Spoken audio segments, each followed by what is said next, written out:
తూర్పుగోదావరి జిల్లా వినియోగదారుల రక్షణ సమితి సభ్యులంతా ఒక్కొక్కరు వినియోగదారులకు సంబంధించిన 4 కేసులు ఫైల్ చేసే విధంగా సభ్యులు ముందుకు సాగాలని కాకినాడ జిల్లా కన్స్యూమర్ కమిషన్ అధ్యక్షులు జడ్జ్ చెరుకూరి రఘుపతి వసంత్ కుమార్, కమిషనర్ సభ్యులు చెక్క సుషి పిలుపునిచ్చారు. కాకినాడ మున్సిపల్ కార్పొరేషన్ కార్యాలయం వెనుక వెంకటరత్నపురంలో గల గాంధీ భవన్లో మదర్ ఇండియా ఇంటర్నేషనల్ తూర్పుగోదావరి జిల్లా వినియోగదారుల రక్షణ సమితి నూతన కార్యవర్గ ప్రమాణ స్వీకారోత్సవం ఘనంగా జరిగింది. కార్యక్రమానికి సంస్థ పిఆర్ఓ డాక్టర్ వేదుల శ్రీరామశర్మ స్వాగతం పలికారు. సంస్థ చైర్మన్ పెళ్లి తిరుపతిరావు అధ్యక్షతన జరిగిన కార్యక్రమంలో Kakinada consumer commission judge Cherukuri Raghupathi Vasanth Kumar ముఖ్య అతిథిగాను, కాకినాడ జిల్లా కన్స్యూమర్ కమిషన్ సభ్యులు చెక్కా సుసి, చాగంటి నాగేశ్వరరావు, జేఎన్టీయూ విశ్రాంత రెక్టర్ జి ప్రభాకర్ రావు విశిష్ట అతిథులుగాను, mother India international life member P Udgala Subba Rao, జిల్లా స్వచ్ఛంద సంస్థల నెట్వర్క్ ఇన్ఛార్జ్ కాండ్రేగుల సత్యనారాయణ గౌరవ అతిథులుగా పాల్గొన్నారు. ఈ సందర్భంగా 2 సంస్థల కార్యవర్గం పెళ్లి తిరుపతిరావు, అమలకంటి శ్రీనివాసరావు, డాక్టర్ జి ప్రభాకర్ రావు, ఉద్గళ సుబ్బారావు, ఇంజనీర్ కటారి సోమన్న, డాక్టర్ గరికపర్తి నమశివాయ, బుర్రే కృష్ణమోహన్, గుబ్బల అజయ్ కుమార్, మేడేటి అనుష, పులగల రాజు, మాధవిలత, ముషిని స్వర్ణ మంజుల, లీలా పార్వతి, ములస శ్రీనివాస్, పిల్లి శ్రీనివాస్తో పాటుగా గుత్తుల రాంబాబు, కాండ్రేగుల సత్యనారాయణ, డాక్టర్ వేదుల శ్రీరామశర్మ, పాలిక అప్పారావులను ముఖ్య అతిథులు చెరుకూరి రఘుపతి వసంత కుమార్, చెక్క సుశీలలో సాలువలు కప్పి పుష్పగుచ్చాలు అందించి ఘనంగా సత్కరించారు. అనంతరం మదర్ ఇండియా ఇంటర్నేషనల్ జిల్లా వినియోగదారుల రక్షణ సమితి కార్యవర్గాలతో అతిథులు ప్రమాణ స్వీకారం చేయించారు.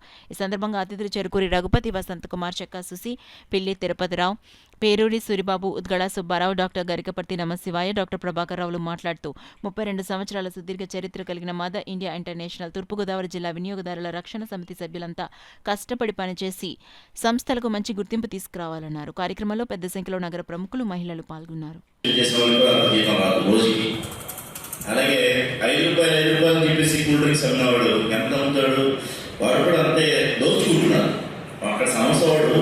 సంపాదించుకుంటున్నాడు. ఇక్కడ ఈ అటెండర్స్ వీళ్ళు దోచుకుంటున్నారు.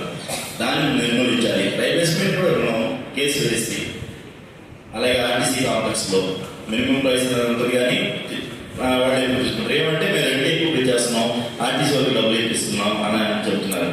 ఇలాంటివన్నీ కూడా మీరు తేగలిగితే వెంటనే అంటే 2 కేసులు పట్ల ఆటోమేటిక్గా ఉండదు సాల్వ్ చేస్తున్నారు. అంటే మాకు సోమవారం తీసుకునే పవర్స్ లేదు కాబట్టి I request all the committee members to look in the and try to initiate.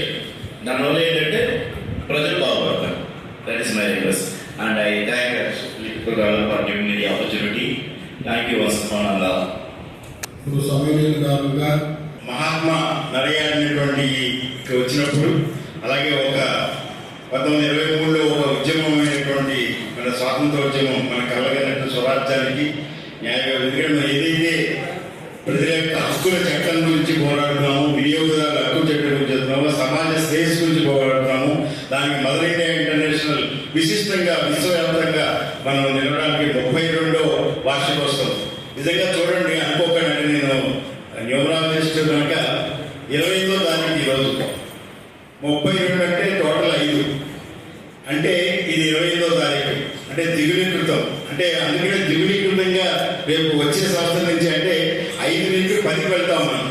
ఆ 10 అయింది కనుక ఇది 10 నుంచి మళ్ళీ ద్విగుణీకృతంగా ముందుకు వెళ్ళడానికి చాలా చక్కటి కనుక కాబోయే నాయకులందరూ కూడా చాలా విశిష్టులే. ఒక్కొక్కరు కూడా మనకి ఇంకొక 10 మందితోటి వాళ్ళు మూవ్ చేసి కలిసి మనం ఆ కలివిడిలో ఉన్నటువంటి కలివిని పంచుకుని మన యొక్క సంస్థల బలిని పెంచేలాగా ముందుకు వెళ్ళడానికి ఎంతో విశిష్టంగా చేస్తారు. కానీ ఈ స్వచ్ఛంద సంస్థలు నేను చూస్తున్నాను. నేను కూడా ఇంచుమించుగా ఒక 40 సంవత్సరాల నుంచి ఈ పీఠంలో సభ్యుడిగా ఉంటున్నాను. వారు కూడా మా పీఠంలో సభ్యుడిగా ఉంటూ ఎన్నో సేవలు అందిస్తున్నారు. తిరుపతిరావు గారు కూడా మరి 32 సంవత్సరాల నుంచి అవిశ్రాంతంగా ఇది రన్ అవుతుంది అంటే అందులో ఎంత గొప్ప సేవా కార్యక్రమాలు అనేటువంటి వారు నిర్వహిస్తున్నారు అనేటువంటిది చాలా ప్రధానం. అటువంటి స్వచ్ఛంద సంస్థలు ఈ రోజులో చాలా తక్కువగా ఉన్నాయి. ఈ సంవత్సరం మీరు రిజిస్ట్రేషన్ చేసుకుంటే ఒక 2-3 ఏళ్ళ తర్వాత పోయేటటువంటి సంస్థలు చాలా ఉన్నాయి. సో అటువంటి సంస్థల్లా కాకుండా మరి 32 సంవత్సరాల నుంచి అవిశ్రాంతంగా కష్టపడుతూ ప్రజల యొక్క మేలు కోసం ఎవరికి ఏం కావాలనేటువంటిది అయినా తపన పడుతూ ఎన్నో కార్యక్రమాలు నిర్వహిస్తూ, అదేవిధంగా రెండోది ఏంటంటే ఇంటలెక్చువల్స్ని వారిని ఇంకా సమాజానికి ఉపయోగపడేలాగా అనేక అవార్డులు ఇవ్వడం అనేది.